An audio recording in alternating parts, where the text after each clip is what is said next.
असम और मिजोरम पुलिस के बीच कल हुई हिंसक भिड़ंत के बाद आज असम के सीएम हेमंत बिस्व शर्मा सिलचर पहुंचे। वो एसएमसीएच अस्पताल में भर्ती घायलों से मुलाकात की और शहीद जवानों को श्रद्धांजलि दी। वो हिंसाग्रस्त सीमावर्ती इलाकों में भी जाएंगे। असम सरकार में मंत्री अशोक सिंघल भी उनके साथ हैं।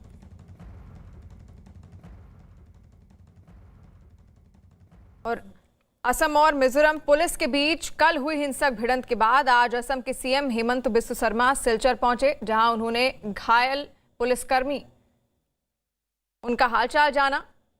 आपको बता दें कि कल मिजोरम और असम की सीमा पर विवाद हुआ था, जिसमें असम के 5 जवान शहीद भी हुए और वहीं कई जवान घायल भी हो गए थे, जिनसे मिलने आज असम के मुख्यमंत्री हेमंत बिस्व शर्मा सिलचर के अस्पताल पहुंचे।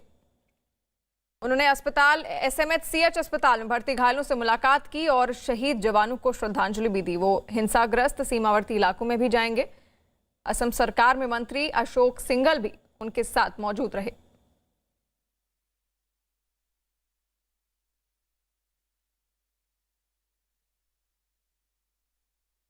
असम मिजोरम सीमा विवाद पर हुई हिंसा की घटना को लेकर गृह मंत्रालय की विशेष टीम लगातार हालात पर नजर बनाए हुए है। न्यूज 18 के अमित पांडे की खबर है कि दोनों राज्यों के आला अधिकारी मौजूदा हालात पर बात कर रहे हैं। सूत्रों के मुताबिक फिलहाल कल की घटना के बाद हालात काबू में हैं। दोनों राज्यों की सीमा पर पहुंचे इन अधिकारियों में खुफिया विभाग के अधिकारी और प्रशासनिक अधिकारी शामिल हैं। 4 सीआरपीएफ की टीमें दोनों राज्यों के संवेदनशील इलाकों में तैनात हैं, जबकि 6 टीमों को रिजर्व में रखा गया है। तो आपको बता दें कि कल असम और मिजोरम की सीमा पर हिंसा हुई थी, जिसके बाद असम के 5 जवान शहीद भी हो गए थे और कई जवान घायल भी बताए जा रहे हैं। और इस विवाद के बाद ट्विटर पर एक ट्विटर वॉर छिड़ गई असम के सीएम और मिजोरम के सीएम के बीच में, जिसके बाद खुद गृह मंत्रालय को सामने आना पड़ा और अभी ये कहा जा रहा है कि फिलहाल हालात वहां पर काबू हैं और दोनों ओर से जो प्रशासनिक स्तर के अधिकारी हैं वो बात कर रहे हैं। और सीमा विवाद पर गृह मंत्रालय की नजर लगातार बनी हुई है। कोशिश की जा रही है कि इस विवाद को सुलझाया जाए और हालात को काबू किया जा सके।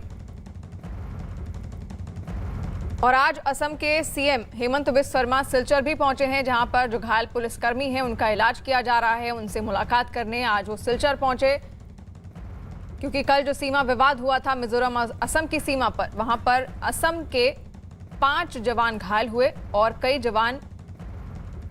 जवान शहीद हुए और कई जवान घायल भी बताए जा रहे हैं, जिनसे आज मुलाकात करने, उनका हालचाल जानने खुद असम के सीएम हेमंत बिस्व शर्मा सिलचर पहुंचे, जहां पर एसएमसीएच अस्पताल में भर्ती घायलों से उन्होंने मुलाकात की और शहीदों को श्रद्धांजलि भी अर्पित की। आज वो हिंसाग्रस्त सीमावर्ती इलाकों में भी जाएंगे। और अमित पांडे हमारे साथ जुड़ गए हैं फोन लाइन पर। अमित, ये कहा जा रहा है कि हालात इस वक्त काबू हैं, लेकिन जो दोनों राज्यों के सीएम हैं उनकी ओर से क्या प्रतिक्रिया आ रही है? क्योंकि कल का जो ये विवाद हुआ है उसके बाद दोनों के मन में एक टीस जरूर रह गई होगी। जी बिल्कुल। अभी फिलहाल जो ये दावा किया जा रहा है कि हाँ काबू में है, लेकिन जो फोर्सेस की तैनाती है वो वहाँ पर हाईएस्ट लेवल पर बढ़ा दी गई है और ज्यादा से ज्यादा वहाँ पर फोर्स तैनात है। कुल मिलाकर वार्ता करने की कोशिश की जा रही है कि किस तरीके से जो लोगों का गुस्सा है वो शांत हो और चीज जो हालात है उन पर काबू में पाया जा सके। इसके लिए राज्य की पुलिस, केंद्रीय अर्धसैनिक बलों की पुलिस और अन्य जो प्रशासनिक अमला है वो लगा हुआ है। और एक चीज और है कि गृह मंत्रालय की जो टीम है, गृह मंत्रालय लगातार हालात पर नजर बनाए हुए है और यही अपनी सहमति बनी कि वार्ता से ही इस पूरे के पूरे विवाद में आगे बढ़ा जा सकता है। बिल्कुल। और अगर गृह मंत्रालय की बात की जाए तो गृह मंत्रालय के लिए भी एक चुनौती अब खड़ी हो गई है। काफी लंबे समय से ये सीमा विवाद चला आ रहा है असम और मिजोरम के बीच में। अब किस तरह इसको सुलझाने की कोशिश गृह मंत्रालय की ओर से होगी? जी बिल्कुल। पिछले काफी समय से असम और मिजोरम के बीच में जो सीमा विवाद है वो चल रहा था और कल इसने एक हिंसक रूप ले लिया। पहली बार शायद ऐसा हुआ कि एक राज्य दूसरे राज्य के ऊपर आरोप लगा रहा है कि उसकी वजह से दूसरे राज्य के जो पुलिसकर्मी हैं वो मारे गए हैं। तो जो टेंशन का लेवल है उसका अंदाजा साफ तौर पर लगाया जा सकता है। यही कोशिश फिलहाल अभी की जा रही है। वार्ता का दौर आगे बढ़े, लोगों में जो जो तनाव है उस तनाव को कम किया जा सके और प्रशासनिक अमलों की जो मौजूदगी है संवेदनशील इलाकों में वह ज्यादा से ज्यादा बढ़ाई जा सके। बिल्कुल अमित, आप बने रहिए हमारे साथ। असम पुलिस के 5 जवानों की मौत के बाद असम और मिजोरम के बीच सीमा विवाद गहरा गया है। सोमवार को बॉर्डर पर असम के सुरक्षा बलों और मिजोरम के नागरिकों के बीच झड़पें हुई, जिसमें फायरिंग का भी दावा किया गया। असम सरकार ने प्रेस रिलीज जारी कर बॉर्डर से लगने वाले लैलापुर में असम पुलिस के 5 जवानों की मौत कही। इस मुद्दे पर मिजोरम के मुख्यमंत्री जोरामथांगा और हेमंत बिस्व शर्मा ट्विटर पर एक दूसरे से भिड़ गए। दोनों पक्षों ने हिंसा के लिए एक दूसरे की पुलिस को जिम्मेदार ठहराया और गृह मंत्री से दखल की मांग की, जिसके बाद गृह मंत्री अमित शाह ने दोनों मुख्यमंत्रियों से बात की और इस मुद्दे को जल्द सुलझाने के निर्देश दिए हैं।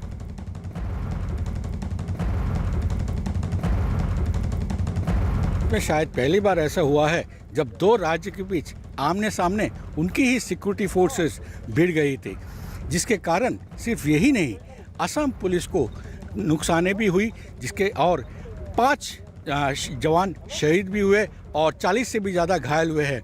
हम इस वक्त खड़े हैं असम मिजोरम बॉर्डर के काछाड़ जिले के लैलापुर में। यही ये स्थान है जहाँ पे हम लोग कल देखे थे कि ये जो पहाड़ी है ये पहाड़ी असम का ही हुआ करता है, और लेकिन अब 3 किलोमीटर के जैसे जगह ये मिजो जितने भी लोग हैं ये लोग दखल कर चुके हैं और असम चाहती है कि ये ज़मीन उनको वापस दी जाए। ये दोनों राज्य के बीच जो विवाद चल रही है ये विवाद को लेके बहुत सालों से चल रही है और इसको एक निपटाने की कोशिश जो बरकरार है। खुद हमारे गृह मंत्री अमित शाह जी भी 3 दिन पहले शिलोंग में दोनों मुख्यमंत्री से बातचीत किए, पर अभी तक कोई हल नहीं निकला है। और कल जो घटना घटी वो बहुत ही दुर्भाग्यजनक है। राज्य के मुख्यमंत्री डॉक्टर हेमंत बिस्व शर्मा आए हैं और उनके साथ डीजीपी भास्कर ज्योति मोहंतो भी यहाँ पे आए हैं और ये लोग कोशिश कर रहे हैं। और अभी सिलचर मेडिकल कॉलेज पहुँचे हैं और सिलचर मेडिकल कॉलेज में ये लोग पहले इन सभी जवानों से, घायल जवानों से मिलेंगे, एसपी साहब से भी मिलेंगे और सिर्फ यही नहीं, इनके बाद एक मीटिंग भी किया जाए। ओवरऑल परिचय दिया, घटनाक्रम का जिक्र किया, उसके बाद मैंने लोकसभा में क्या घटा उसके बारे में जानकारी दी और उसके बाद राज्यसभा में क्या घटा उसके बारे में मुरलीधरन जी ने जानकारी दी। तो सबसे बड़ा विषय आज आया वो हमारे प्रधानमंत्री जी के उद्बोधन के माध्यम से हमें प्राप्त हुआ। वो था आजादी के 75 साल, जिसको हम आजादी का अमृत महोत्सव कहते हैं। प्रधानमंत्री जी ने ये कहा कि इस अवसर पर जनता ने हमें आशीर्वाद दिया है। सभी सांसदों को संबोधित करते हुए कहा कि जनता ने हमें आशीर्वाद दिया है। जन जन के दिल में और दिमाग में ये भाव उत्पन्न करने का अवसर है कि मैं देश के लिए कुछ करूं, मैं देश के लिए कुछ अच्छा सोचूं और कर्तव्य भाव से देश की सेवा करूं। ये अवसर हमारे सामने उपस्थित हुआ है। इसके लिए सभी सांसदों को ये मार्गदर्शन दिया गया और कहा गया कि ये कार्यक्रम केवल सरकार ही करे, ऐसा नहीं है। सरकार तो अपने कार्यक्रम करेगी संस्कृति मंत्रालय के माध्यम से, संस्कृति मंत्रालय उसका नोडल मंत्रालय है, लेकिन देश की जनता भी जुड़े, हमारे सभी सांसद जुड़े। इसके लिए उन्होंने एक सेंट्रल आइडिया दिया। उन्होंने कहा 2047 में जब देश की आजादी के 100 साल पूरे होंगे, जब देश कहां पहुंच सकता है, जो हमारे बेस्ट बेंचमार्क है उसको हम कैसे अचीव कर सकते हैं, उसके बारे में जो भी आइडिया जनता से आए उसको हमें कलेक्ट करना है, लेना है, ताकि हम आगामी 25 साल का ऐसा एक एक्शन प्लान बना सकें। हमें बदलाव लाना है। जन भागीदारी, जन आंदोलन इसका कोर सब्जेक्ट है। और हर विधानसभा क्षेत्र में सांसदों को प्रधानमंत्री जी ने कहा, हर विधानसभा क्षेत्र में 2-2 कार्यकर्ताओं की एक जोड़ी तैयार हो। हर विधानसभा क्षेत्र में 2-2 कार्यकर्ताओं की एक जोड़ी, एक कपल बने, जो 75 गांवों का दौरा करे हर विधानसभा क्षेत्र में और 75 घंटे रहे उस गांव में। उस गांव में जाकर के एक ऐसा कैप्सूल तैयार करे जनता के बीच में कि डिजिटल लिटरेसी के माध्यम से ये देश कहां तक पहुंचा है और आगे कैसे तेजी से बढ़ सकता है। जैसे डीबीटी, तो डिजिटल लिटरेसी अगर बढ़ती है तो गांव का आदमी अपने मोबाइल से देख सकता है कि किसान सम्मान निधि का पैसा मुझे मिला या नहीं मिला, प्रधानमंत्री फसल बीमा योजना का मेरे पास आया कि नहीं आया मेरे खाते में। तो डिजिटल लिटरेसी बहुत ही महत्वपूर्ण है, इसकी जानकारी दें सांसदगण, ये 2 कार्यकर्ता भी दें। सांसद उस क्षेत्र का नेता है इसलिए उसको लीड करे कार्यक्रम को। खेल प्रतियोगिता भी हो सकती है, जो स्थानीय खेल है गांव में, उसकी प्रतियोगिता करके भी आजादी के 75 साल के इस फंक्शन को मनाया जा सकता है। स्वच्छता का कार्यक्रम हाथ में लिया जा सकता है। प्रधानमंत्री जी ने यह भी कहा कि देश की आजादी के दौरान। तो आज बीजेपी संसदीय दल की बैठक हुई है और अर्जुन राम मेघवाल को आप सुन रहे थे, जहां पर प्रधानमंत्री ने सभी सांसदों को संबोधित करते हुए ये कहा कि 15 अगस्त को 75 साल पूरे हो रहे हैं आजादी के, और इस दौरान 75 साल पूरे होने पर जो सांसद हैं वो 75 गांव जाएं, वहां पर 75 घंटे तक रुकें और लोगों की जो समस्याएं हैं उसको समझें। वहीं आगे बढ़ते हैं, अब असम की बात कर लेते हैं। असम के मंत्री परिमल शुक्ला का क्या कहना है जो असम में कल सीमा विवाद हुआ उसको लेकर, आइए आपको सुनाते हैं। वहाँ का जो बॉर्डर का एसपी है, इन लोग के साथ बैठ के बातचीत चल रहा था। उसी टाइम पे जैसा क्या कहूँ आपको कि कोई कारण नहीं है, ऐसा ही पहले तो पत्थर या ईटा वगैरह दे के पहले वो हंगामा मचाया, उसका बाद में बस अंधाधुंधा बस फायरिंग शुरुआत किया। फायरिंग में अभी तक 6 पुलिस पर्सनल का जान गया। अभी भी ऊपर में बहुत सारे आदमी हैं, करीबन 80 आदमी अभी इंजर्ड है। और अनिरुद्ध हमारे साथ जुड़े हुए हैं। अनिरुद्ध, किस तरह की तस्वीर वहां पर देखने को मिल रही है? कहा जा रहा है कि हालात सामान्य है, क्या वाकई हालात सामान्य है? शिवानी, ये बात सामान्य जितनी भी असम राज्य सरकार का है, ये इतनी सामान्य दिखती नहीं है। हालांकि कल शाम को यहाँ पे 3 से 4 कंपनियां तैनात की गई है। हम लोग इस वक्त लालापुर में हैं और दूर पहाड़ी में आप देख सकते हैं, यहाँ पे नीचे जो है वो एक बेस कैंप है, ये सीआरपीएफ की बेस कैंप है। और ठीक इसके ऊपर आप देख सकते हैं एक जो इलाका है, ये पूरा इलाका असम का है, लेकिन ऊपर वाला ये मिजोरम के फोर्सेस ने बनाया है, वहाँ पे बंकर बना हुआ है।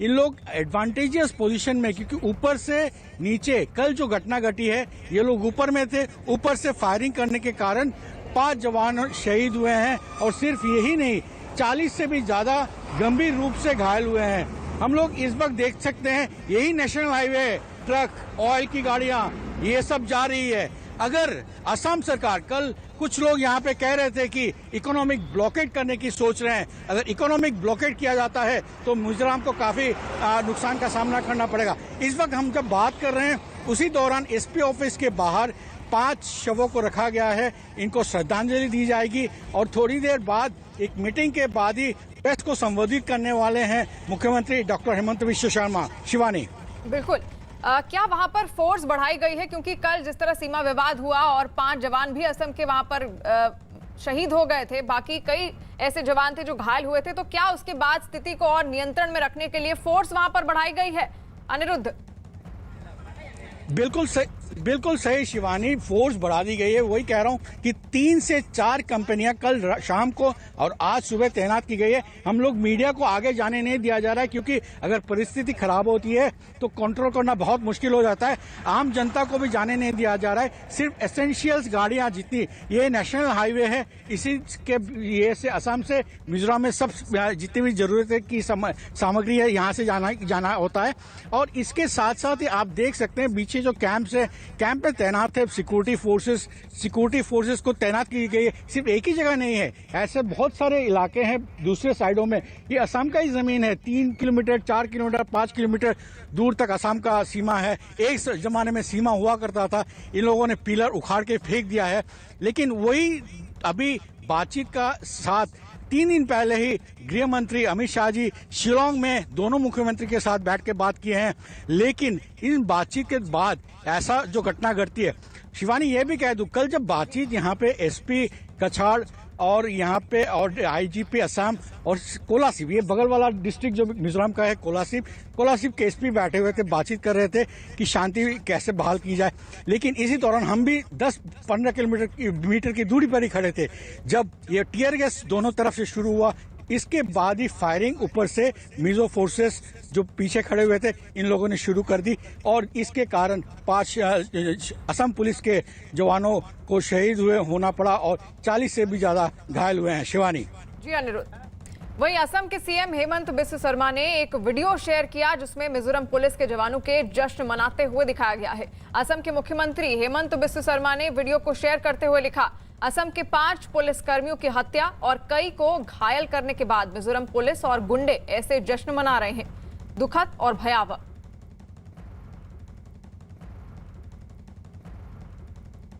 इसके पहले मिजोरम के मुख्यमंत्री जोरामथांगा ने सीमा पर पत्थरबाजी करते लोगों का एक वीडियो सोशल मीडिया पर शेयर किया और गृह मंत्री अमित शाह से मदद मांगी थी।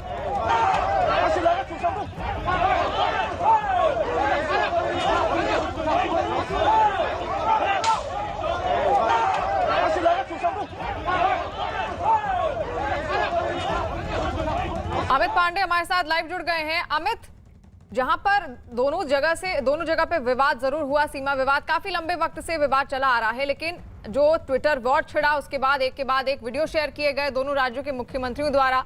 अगर बात की जाए ज्यादा नुकसान की तो असम को ज्यादा नुकसान हुआ है क्योंकि उसके 5 जवान शहीद हो गए हैं और कई घायल भी हो गए हैं।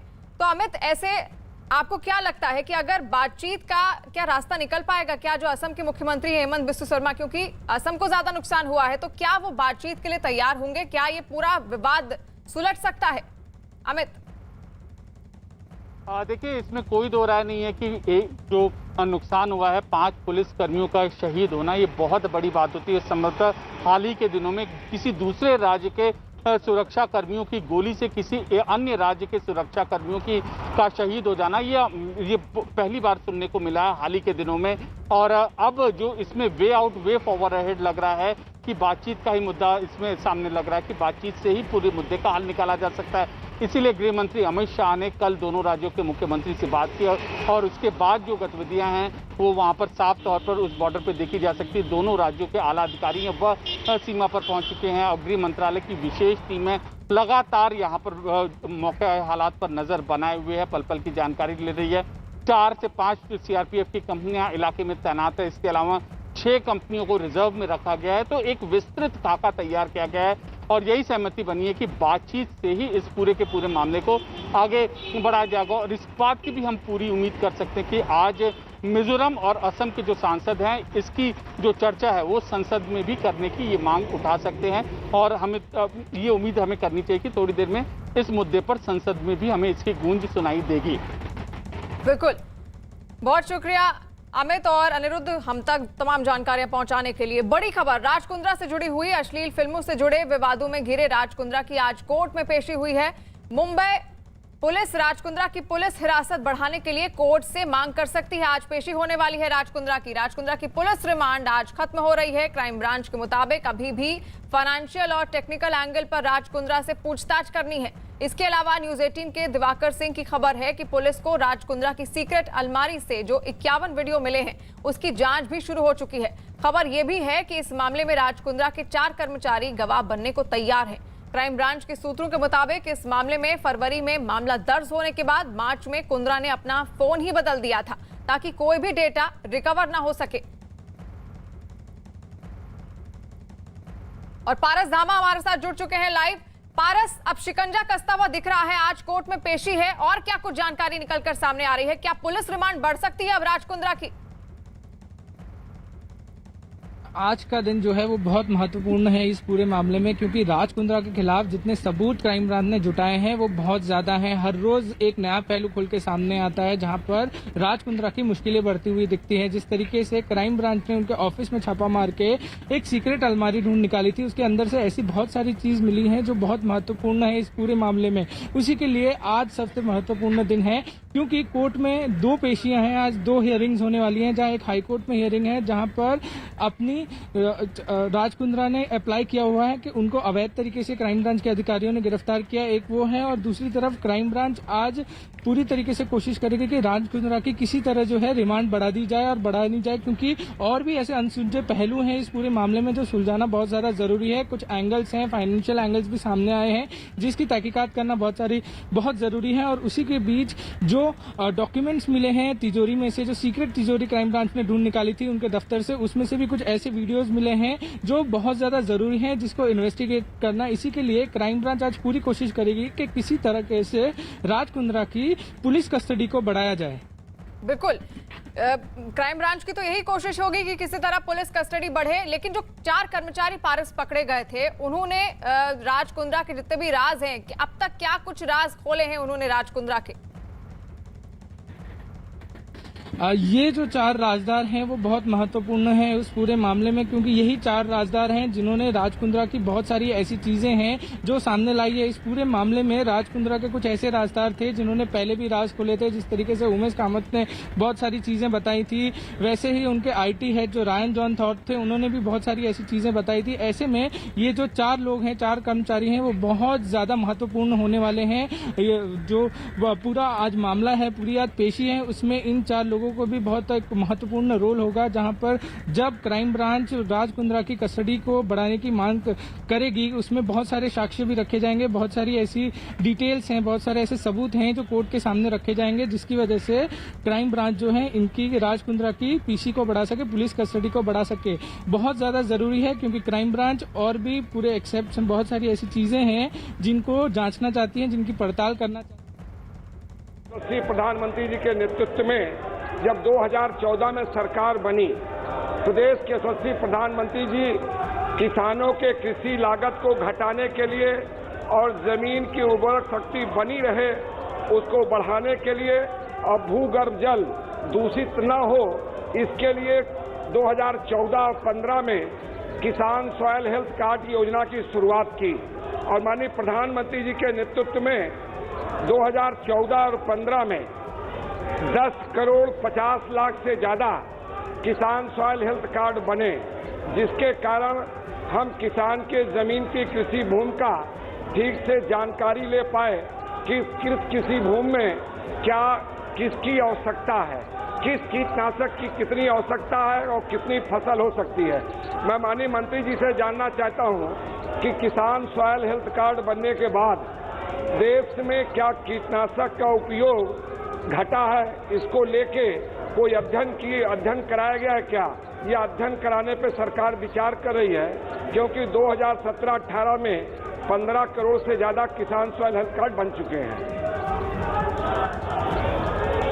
माननीय अध्यक्ष महोदय जी, माननीय सदस्य ने जो प्रश्न किया है सॉयल हेल्थ कार्ड से संबंधित है, और प्रधानमंत्री जी माननीय नरेंद्र मोदी जी ने आज़ादी के बाद पहली बार किसानों के लिए सॉयल हेल्थ कार्ड जैसी योजना के माध्यम से किसानों को जागरूक करने के लिए और उनको कार्ड तक पहुंचाने का काम किया।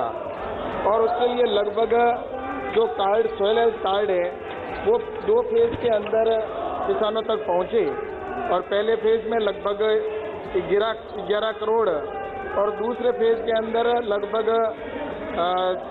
11 करोड़ और 74 लाख सॉयल हेल्थ कार्ड दिए। और इसका परिणाम ये हुआ कि किसानों के पास में जो सॉयल कार्ड पहुंचा उसके साथ जो उसकी वजह से हमारे पास में डेटाबेस आ गया पूरे देश का कि किसान के पास कौन सी जमीन है, और उसके वजह से आने वाले समय में उसको लेकर प्लानिंग भी किया। और दूसरा ये है कि इसके लिए वित्तीय प्रावधान के तहत उस समय लगभग 1326 करोड़ रुपए खर्च किए इसके ऊपर, और एक स्टडी भी की ICAR के द्वारा इसकी स्टडी की, और स्टडी के अंदर ये ज्ञात हुआ कि अगर किसान सॉयल हेल्थ कार्ड के आधार पर खेती करता है, जिसमें न्यूट्रिएंट की मात्रा, प्राइमरी न्यूट्रिएंट की मात्रा हो या माइक्रो न्यूट्रिएंट की मात्रा कितनी उपयोग करनी है, और जिसकी आवश्यकता उसी न्यूट्रिएंट का वो उपयोग करेगा, तो उसकी स्टडी करने पर उसमें ये ज्ञात हुआ कि लगभग जो अगर उस आधार पर करता है तो 15 से 20% है वो उर्वरकता की खपत है वो कम हो सकती है, और इसके साथ ही उसके उत्पादन में भी जो वृद्धि होगी वो लगभग 25 से 30% उत्पादन में वृद्धि हो सकती है। तो इस तरह से किसानों के लिए ये सॉयल हेल्थ कार्ड की योजना बनी और इसकी स्टडी भी की गई, और अब किसान अगर उसके आधार पर सॉयल हेल्थ के आधार पर अगर खेती करता है और उसमें जो न्यूट्रिएंट की आवश्यकता है उसी को लेकर अगर करते हैं। Nothing shall be shown, nothing shall be reported other than observation by the chair. Stated by Minister Dr. Jitendra Singh.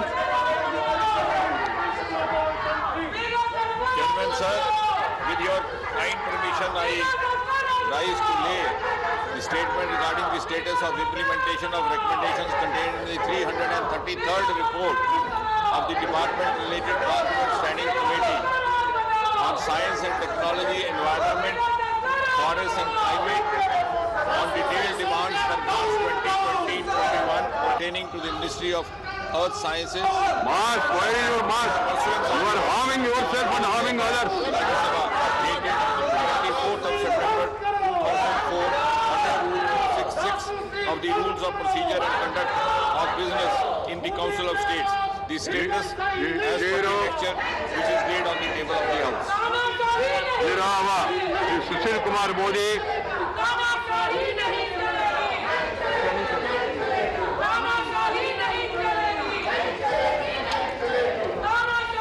Chairman sir, I want to raise a very important question regarding 27% OBC reservation in UG and PG of state medical colleges. Sir, as you know, Government of India conducts exam for admission in all medical colleges. Right. For UG and What PG. is this called? But 50% quota. Let the people decide and describe. What is this called? Counseling in the central level. Honorable members, 50% all India today is the 6th of the provides reservation. scheduled 19th sittings of the House for this monsoon session. We are still to get into business mode. I am concerned over media reports that some sections of the House are determined not to allow the functioning of the House for remainder of the session. As you all should introspect, this is what we make of our exalted parliamentary democracy. Parliament is meant for making laws, to discuss public issues. Nothing is being allowed. So we have 8 bills, and also earlier there were 8 bills were passed in 17 minutes in 2008. This happened before. Unfortunately, Parliament is being reduced to such sorry state of affairs. Leaders of parties have voiced their concern to me over the ongoing state of affairs of this August House and being deprived of raising issues of public concern. We are depriving members of the 0-hour submission, special mentions, and also questions. Questions are your property. 0-hour is your issues, and also special mentions are your issues. You are harming the interest of the country, yourself, and also the interest of the Parliament. I appeal to all of you, please rethink about this attitude. See to it that the discussion takes place. This, I will never accept such dictation by anybody. Dictation or dramatics are not going to be accepted by the chair. Whoever is in the chair, you know that. So the House is adjourned to meet at 12 a.m. और लोकसभा और राज्यसभा की कार्रवाई आप देख रहे थे, जहां पर दोनों ही सदनों में विपक्ष की ओर से जोरदार हंगामा किया गया। कोशिश की जा रही थी केंद्र सरकार को घेरने की, और खास तौर पर अगर लोकसभा की बात करें तो लोकसभा में जो केंद्र सरकार की ओर से जो बीजेपी सांसद थे, उन्होंने बताया कि किसानों के हित में क्या कुछ काम अब तक केंद्र सरकार द्वारा किया गया है। हालांकि आज सुबह से ही आशंका जताई जा रही थी कि आज का जो दिन है वो हंगामेदार रह सकता है, और तस्वीरें भी कुछ यही बयां कर रही थी। विपक्ष लगातार दोनों सदनों में विपक्ष ने हंगामा किया। कल जो तस्वीर हमने देखी जहां पर राहुल गांधी ट्रैक्टर पर बैठकर अपने समर्थकों के साथ संसद पहुंचे थे, और आज भी कल भी जिस तरह लगातार हंगामेदार रहा सदन, वहीं आज भी यही तस्वीर देखने को मिल रही है। लोकसभा में विपक्ष ने हंगामा किया।